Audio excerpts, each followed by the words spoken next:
Father Elias Moreau, a devoted priest serving in the ancient city of Jerusalem, stumbled upon a revelation that would shake the very core of his faith.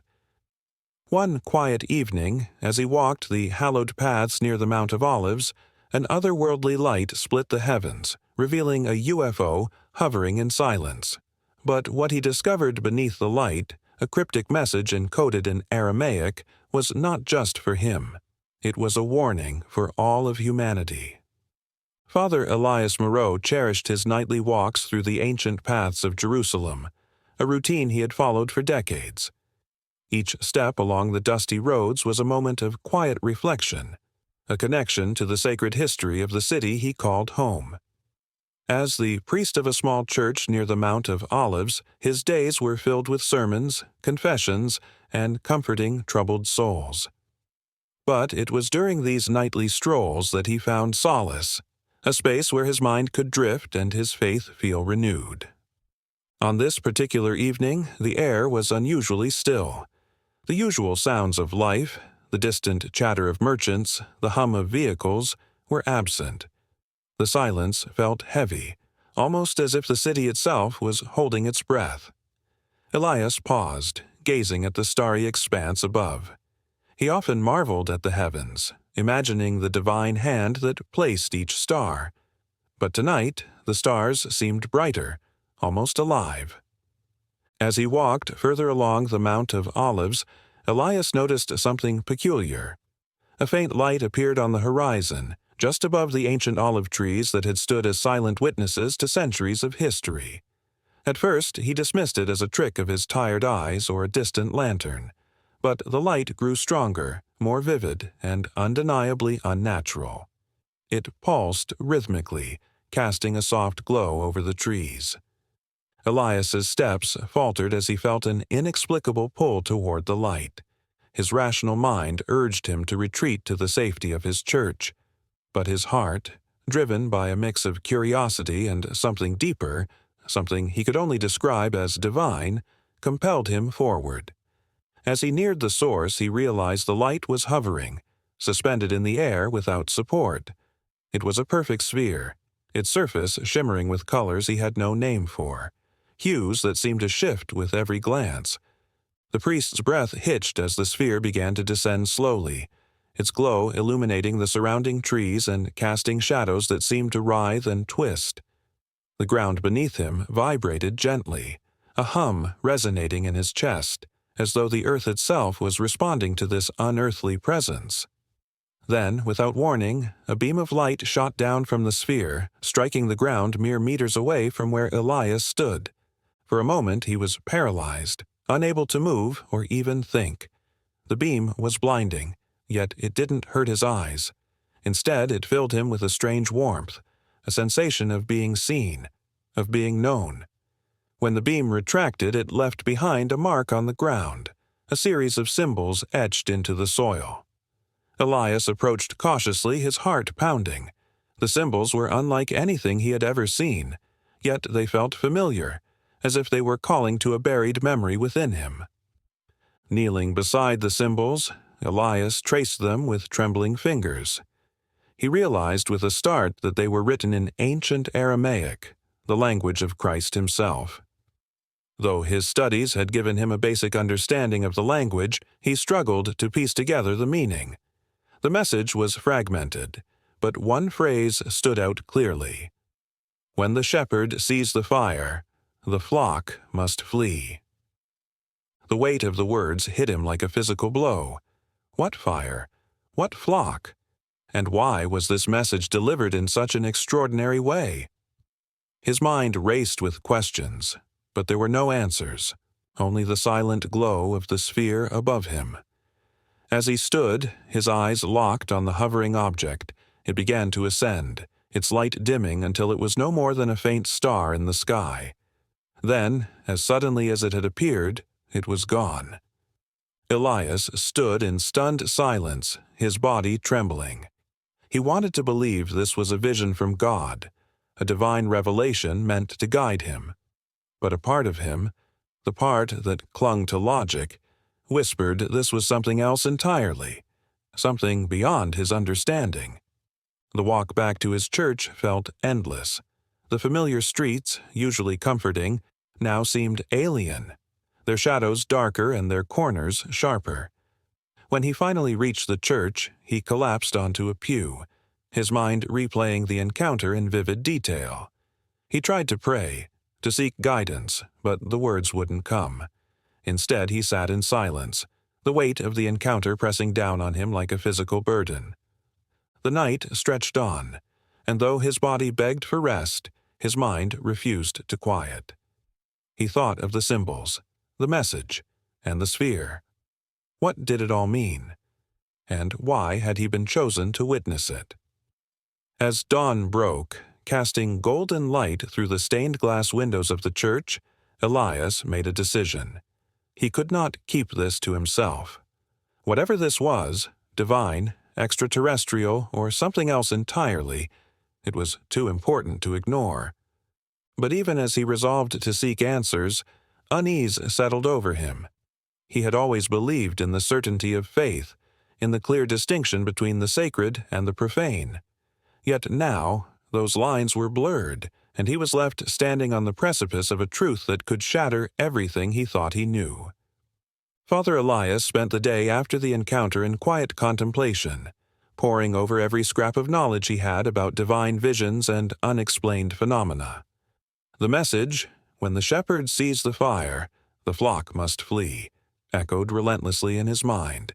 Its urgency tugged at him, yet its meaning remained maddeningly unclear. For a man whose life was built on faith, this moment felt like standing at the edge of an abyss, peering into a vast unknown. That evening, Elias returned to the Mount of Olives where the sphere had appeared. He half expected to find no trace of the strange encounter, as if it had been a dream. But the markings were still there, etched deeply into the soil. This was no illusion. The symbols seemed to glow faintly under the moonlight, alive with hidden power, as though they pulsed with a rhythm of their own. As Elias knelt to examine the symbols again, he felt a prickling sensation on the back of his neck.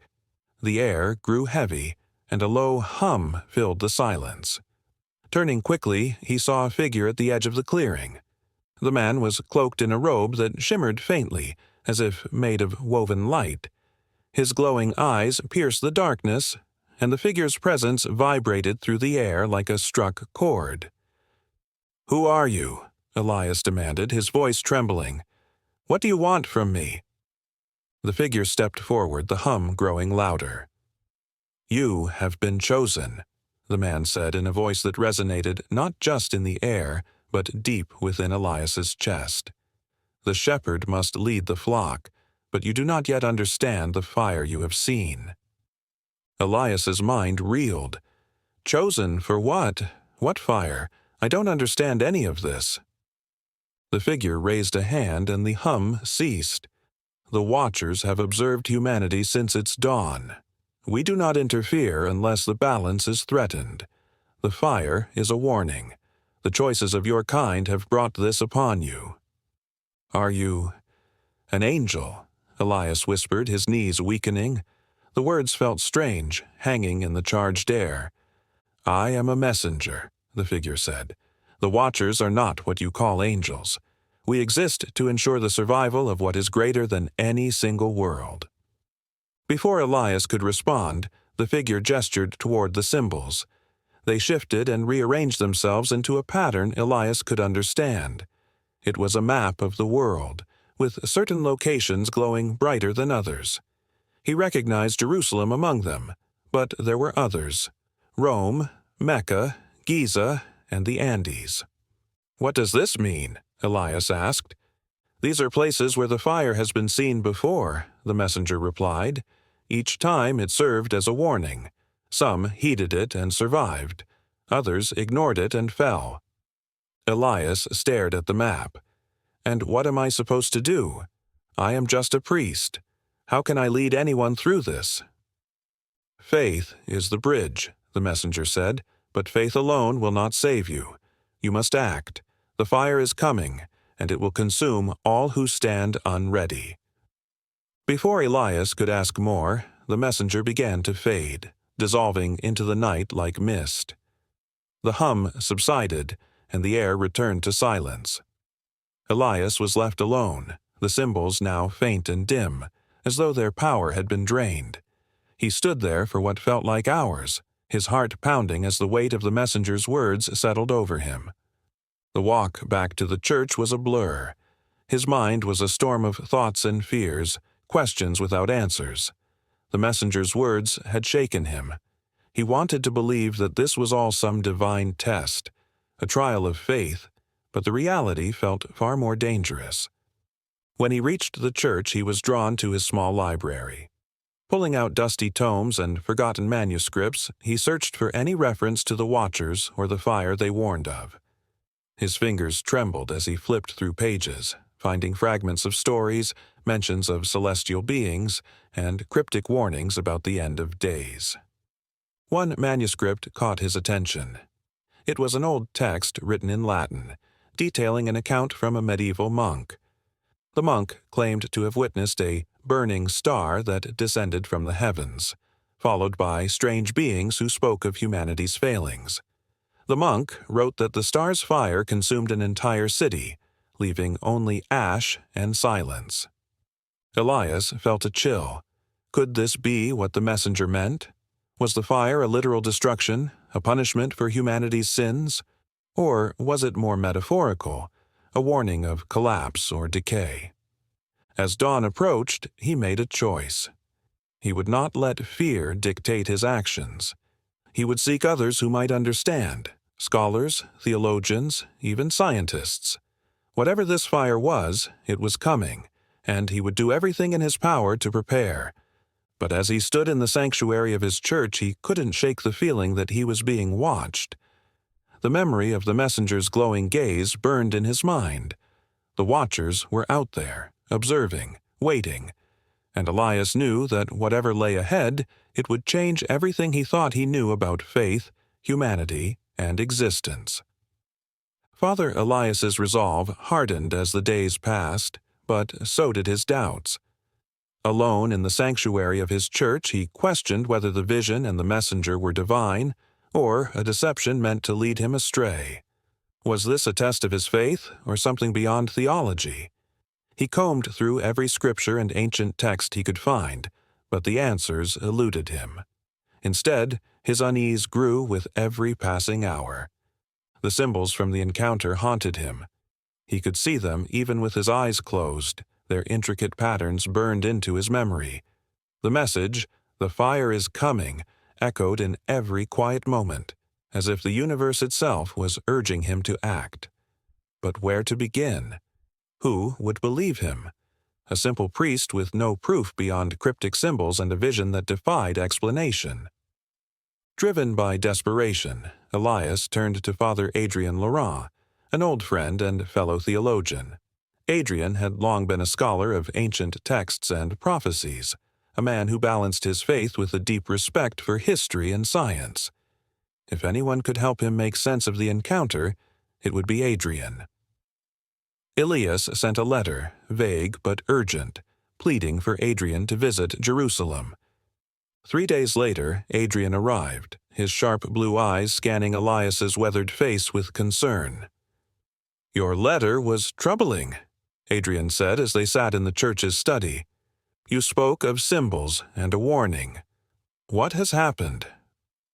Elias recounted the encounter in painstaking detail. The light, the sphere, the messenger, and the map. Adrien listened intently, his brow furrowing deeper with every word. When Elias finished, there was a long silence.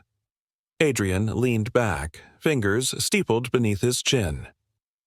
"Elias," Adrien said carefully, "what you're describing aligns with certain apocryphal texts.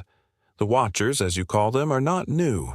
They've been written about in fragments across centuries, from the Book of Enoch to Sumerian myths. They're often depicted as celestial beings, watchers of humanity's moral and spiritual progress, or lack thereof." Elias leaned forward. "So, you believe me?" Adrien hesitated. "I believe you experienced something extraordinary. But whether it is divine, extraterrestrial, or something else, I cannot say." The idea of warnings delivered before great catastrophes is a recurring theme in history. The fire you speak of, it could mean war, plague, or collapse. The weight of Adrian's words settled over Elias like a shroud. What am I supposed to do? How can I act when I don't even understand what I'm facing? Adrian stood, pacing. Perhaps we begin by understanding the symbols. If they hold a map, they may also hold clues about the fire. Do you have any record of them?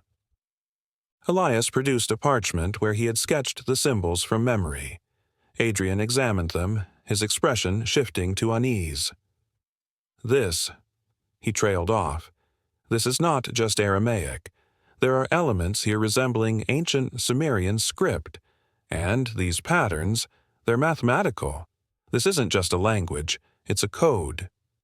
A code for what? Elias asked, his voice tight with tension. Adrian shook his head. I don't know, but deciphering it may be the key. Over the next days, the two men worked tirelessly, poring over texts and formulas. They sent fragments of the symbols to scholars Adrian trusted, careful not to reveal their source. Slowly, a pattern emerged, coordinates pointing to specific locations worldwide. The locations matched the map Elias had seen: Rome, Mecca, Giza, the Andes. But one coordinate stood out, an unmarked spot in the Sinai Desert. This doesn't make sense, Adrian said, frowning at the map spread across the table. There's nothing there. Then why is it marked? Elias asked. The messenger said these places were connected. We need to go there. Adrian hesitated, but the determination in Elias's voice left no room for argument. 2 days later, they set out for the Sinai, armed with little more than maps, a compass, and their faith. The journey was grueling, the desert heat merciless. But Elias felt a strange sense of purpose guiding him, as if unseen hands were pushing him forward. When they reached the coordinates, the sun was setting, casting long shadows. At first, they saw nothing, just endless sand and rock. But as the light shifted, Elias noticed something glinting beneath the surface. He dropped to his knees, brushing away the sand to reveal a metallic object. It was smooth and cold to the touch, its surface etched with the same symbols he had seen during his encounter. Adrian knelt beside him, his breath catching. Elias, this metal, it's not like anything I've ever seen. It's otherworldly. Before Elias could respond, the object began to hum, its surface glowing faintly. A beam of light shot into the sky, illuminating the desert. The hum grew louder, resonating in their chests, and then, just as suddenly, the light and the hum ceased, leaving only silence. Elias stared at the object, his hands trembling. The fire, he whispered. It's coming. The air in the Sinai desert was thick with silence as Father Elias and Adrian stared at the metallic object half buried in the sand. The symbols etched across its surface shimmered faintly, as if holding secrets just beyond their comprehension. Elias's heart pounded as he knelt closer, his trembling hand tracing one of the strange markings. The hum that had filled the air moments ago still resonated in his chest, as if the earth itself had absorbed the sound. This. It can't be earthly, Adrian whispered. This material. It's unlike anything I've ever seen or read about. It's beyond any technology humanity possesses. Elias didn't respond. He was consumed by the feeling of being watched, a presence he couldn't see but could sense. It reminded him of the messenger's piercing gaze back in Jerusalem. Was this another warning? Or had they stumbled upon something that was never meant to be found? Suddenly, the object emitted a faint pulse of light, breaking the stillness of the desert. Adrian staggered back, shielding his eyes. But Elias didn't move. Instead, he felt the pulse pass through him, like an invisible wave brushing against his soul. Then the light faded, leaving the desert in shadow once more. "What was that?" Adrian demanded. "I don't know," Elias replied, "but I think it was trying to tell us something." Before Adrian could respond, a soft rumbling emerged from beneath their feet. The sand shifted slightly and the metallic object began to sink, disappearing slowly into the earth. Elias reached out instinctively, but it was too late. Within moments it was gone, leaving behind only a smooth, glassy patch of sand. Adrian stared at the ground. It's gone. Just like that. Elias stood. Not gone. Hidden. Whatever this is, it doesn't want to be found. Not yet. The two men spent hours scouring the area, searching for any trace of the object's purpose, but the desert offered no answers. As the sun dipped below the horizon, painting the sky in crimson, Elias finally turned to Adrian. "We need to leave," Elias said. "There's nothing more for us here. Whatever message it was meant to deliver, it's already been given." Adrian hesitated but nodded. Together, they began the long trek back to their camp, the weight of the discovery pressing heavily on their minds. But as they walked, Elias couldn't shake the feeling that their journey was far from over. The symbols, the light, the hum, it all pointed to something larger, something beyond his understanding. When they returned to Jerusalem, the city seemed different, as though it had shifted in some imperceptible way.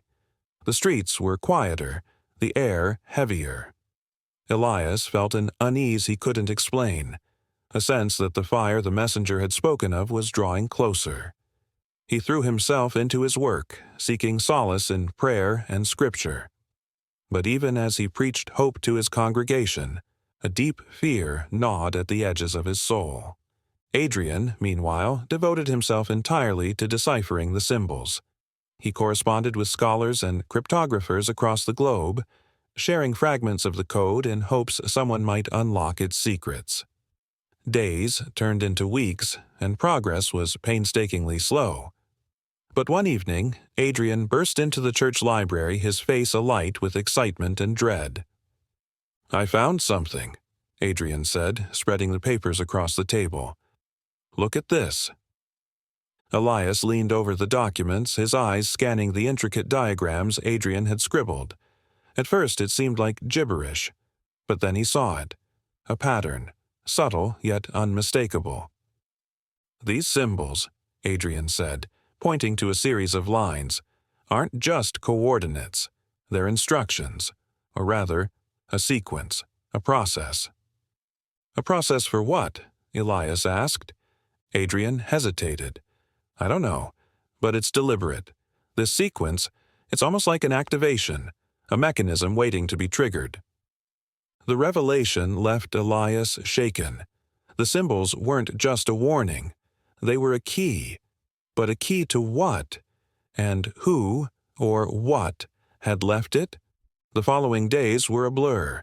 Adrian worked tirelessly to decode the sequence, while Elias searched the scriptures for divine prophecies that might align with the symbols. Their efforts began to draw attention. Whispers spread among the congregation. Some claimed Elias was delving into heresy, while others believed he had been chosen for a purpose beyond mortal understanding. His sermons became infused with urgency, but his heart was weighed down by the gravity of what he had seen. One evening, as Elias knelt before the altar seeking guidance, he felt a presence. Turning, he saw a young woman standing in the doorway of the church. She was dressed simply, her dark eyes filled with a strange intensity. "Father Moreau," she said softly, "I need to speak with you. It's about the fire." Elias froze. "How do you know about the fire?" The woman stepped closer, her expression unwavering. "Because I've seen it, and I know where it will begin." Father Elias's pulse quickened as he locked eyes with the young woman standing in the doorway of the church. Her voice was calm, her words unnervingly precise, but there was a weight behind her eyes, something that hinted at knowledge far beyond her years. Adrian, who had been poring over symbols at the library table, turned sharply at the sound of her voice. "Who are you?" Elias asked, his voice low but firm. "And how do you know about the fire?" The woman stepped forward, her modest clothes and calm demeanor masking the intensity in her dark eyes. "My name is Layla," she said, "and I've seen the fire. I've felt it." Elias exchanged a glance with Adrian, who looked as bewildered as he felt. "Seen it?" Elias pressed. "What do you mean?" Layla exhaled slowly. 2 years ago, I was with an archaeological team in Mesopotamia. We were near what was believed to be the ancient city of Eridu. One night I wandered away from the camp, drawn by a strange light. What I saw... Her voice faltered. It was a sphere of light, hovering above the ground, just like you described. Elias felt a chill. Adrian leaned forward. "Go on," he urged. The sphere pulsed with light, and I heard something. A hum, almost like a voice speaking directly to me, but in no language I could understand. Then it vanished. The next morning, I found symbols carved into the rock where it had hovered. They were the same as the ones you've been decoding. Elias gripped the table, his thoughts racing. And what happened after that? "I tried to decipher them," Layla said, "but the deeper I went, the more wrong things became. People on the team grew ill, others disappeared. It was as if the symbols were cursed, or worse, alive. I left the site, but the dreams wouldn't stop." "Dreams?" Adrian interjected. "What kind of dreams?" "Flashes of fire consuming cities, the earth breaking apart, and always that same voice telling me to find the shepherd before it was too late." Elias felt the weight of her words. "The shepherd," he murmured. "That's what the messenger called me." Layla nodded. "That's why I'm here. Whatever this fire is, it's not just a warning. It's a choice, and you're at the center of it." Adrian ran a hand through his hair. "If what you're saying is true, then the fire isn't just a metaphor. It's real, an event, or perhaps a force, poised to strike. But why you, Elias?" "I don't know," Elias said. "I'm just a priest, a man of faith, not of science or prophecy." "That's not true," Layla said firmly. "Faith is the bridge. That's what the symbols mean. They're not just instructions. They're a guide, showing you how to act before it's too late." Adrian stared at her. "And how do you know that?" Layla's gaze didn't waver. "Because the fire has already started. In small ways, but it's spreading. Haven't you noticed the earthquakes striking without warning? The storms growing more violent? This isn't natural. It's building to something." Adrian opened his mouth to argue, but Elias raised a hand to stop him. "She's right," he said. "The messenger didn't just come to warn me. It came to prepare me." "Prepare you for what?" Adrian asked. "For a choice," Elias replied. "The fire isn't just coming. It's here. And whatever it is, we're running out of time." Over the next days, the three of them worked together, piecing together what little they knew. Layla's knowledge of history shed light on the symbols. Adrian, though skeptical, pushed himself harder than ever, his mind a relentless engine of analysis. Elias delved deeper into Scripture, searching for passages that might align with the visions Layla described. Their work wasn't without consequence. Rumors spread through the congregation, whispers of heresy. Elias became a target of suspicion, his sermons scrutinized for unconventional ideas. Yet he pressed on, knowing that whatever awaited them, it was far greater than the opinions of men. One evening, as they gathered in the library, Adrian made a breakthrough. "This sequence," he said, pointing to interconnected symbols, "isn't just a process. It's a map, a temporal map." "A map of time?" Layla asked. Adrian nodded. "It's not just pointing to locations. It's marking when the fire will strike. These patterns, they're dates, Elias. And the next one, it's soon." Elias leaned forward, his pulse quickening. "Where?" Adrian hesitated. "Rome. It's pointing to Rome." The weight of his words hit them like a physical blow. Layla's face tightened and Elias felt a chill settle over him. Rome, the seat of the Catholic Church, a city steeped in history and faith. If the fire was to strike there, the implications were unimaginable. "We have to go," Elias said, his voice steady despite the fear twisting in his gut. "Whatever happens next, we have to be there." Adrian and Layla exchanged a glance, both nodding in agreement. The path ahead was uncertain, but one thing was clear. The fire was no longer a distant threat. It was here, and it demanded an answer. Rome loomed ahead, its ancient walls and towering cathedrals basking under the golden glow of the setting sun. For centuries, it had stood as a beacon of faith, an eternal city embodying resilience. But as Father Elias, Adrian, and Layla crossed its cobblestone streets, the air felt heavy, as though unseen forces pressed upon it. The fire was coming. They could all feel it. The Vatican stood at the heart of Rome, its grandeur unmatched. Their arrival drew little attention. Thousands of pilgrims and tourists flocked daily to the Holy See. But they weren't here as pilgrims. They carried a warning, one that few would believe. Elias clutched the parchment containing the decoded symbols as though it were a lifeline, his faith the only thing keeping his fear at bay. "I don't know where to begin," Elias admitted as they reached St. Peter's Square. "Who would listen to something as outlandish as this?" "We start with someone who understands the stakes," Layla said firmly. "If there's one place in the world where faith and history intersect, it's here." Adrian nodded, his gaze fixed on the looming dome of St. Peter's Basilica. "The Vatican archives," he suggested. "If these symbols are part of an ancient pattern, there may be records here that validate your vision." Accessing the archives required Monsignor De Luca's help, an old acquaintance of Adrian's. When Adrian explained their need to examine ancient texts, De Luca hesitated. "Why should the Church concern itself with something so esoteric?" "Because it's about survival," Elias replied, his voice steady. "A fire is coming. If there's anything in the archives that can help us, we need to see it." Reluctantly, De Luca led them through the Vatican archives. The air was cool and heavy with the scent of aged parchment. Ancient tomes lined the walls, their secrets guarded for centuries.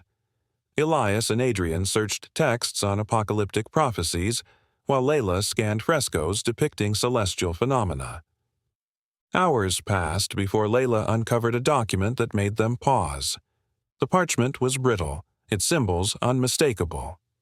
They matched the ones Elias had seen near Jerusalem. It's a prophecy," Layla whispered, tracing the faded ink with her finger. "It speaks of a celestial fire that will cleanse the earth unless the shepherd of faith intervenes." Elias felt a chill as he read the words. The prophecy described the light, the hum, the symbols, and warned, "When the dome cracks, the fire will descend." Adrian frowned. "The dome? St. Peter's Basilica? If the fire is tied here, it could strike first." As they left, the bells of the basilica tolled. Dark clouds gathered, the air grew thick with rain. Elias froze as his gaze caught a crack running along the dome's surface, barely visible but undeniable. "It's happening," he whispered. Before anyone could respond, the ground trembled beneath their feet. Crowds panicked, scattering as a low rumble filled the air. Elias turned to Adrian and Layla. "We need to get inside. Now." They pushed through the chaos, entering the basilica. Inside, the atmosphere was eerily calm. Elias knelt at the altar, his voice breaking as he prayed. "Lord, if this is your test, guide me. Show me what I must do." The hum returned, faint but growing louder. A light filled the basilica, emanating from the dome above. Symbols appeared, etched in light across the marble floor. "It's the same light," Layla whispered. "The same hum." Adrian stared in awe. "It's not just a warning. It's a decision." Elias rose, his resolve hardening. The prophecy had spoken of a shepherd, but it hadn't said what choice he must make. The fire was both destruction and renewal. It wasn't up to the fire to choose. It was up to him. "I don't know if I'm worthy," Elias said, his voice steady despite the fear gripping his heart. "But I have faith." The light intensified and the hum reached a crescendo. The symbols shifted, forming a pattern that beckoned Elias forward. He stepped into the center of the light, his arms outstretched. "If this is your will, Lord, I accept it. But spare them. Spare the innocent." The light engulfed him, and for a moment there was nothing but silence. Then the tremors ceased. The dome, which had seemed on the verge of collapse, held steady. Outside, the storm dissipated, revealing a star-filled sky. Adrian and Layla rushed to Elias as he collapsed to his knees, his face pale but serene.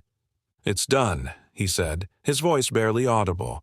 "The fire has passed." "What happened?" Layla asked, her voice trembling. Elias looked at her, his eyes filled with quiet certainty. "It wasn't about stopping the fire. It was about choosing what it would become, renewal or destruction. Faith gave me the answer."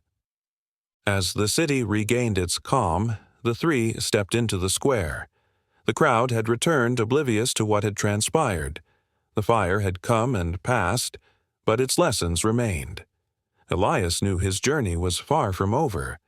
The watchers were still out there, observing, waiting. And the fire could return.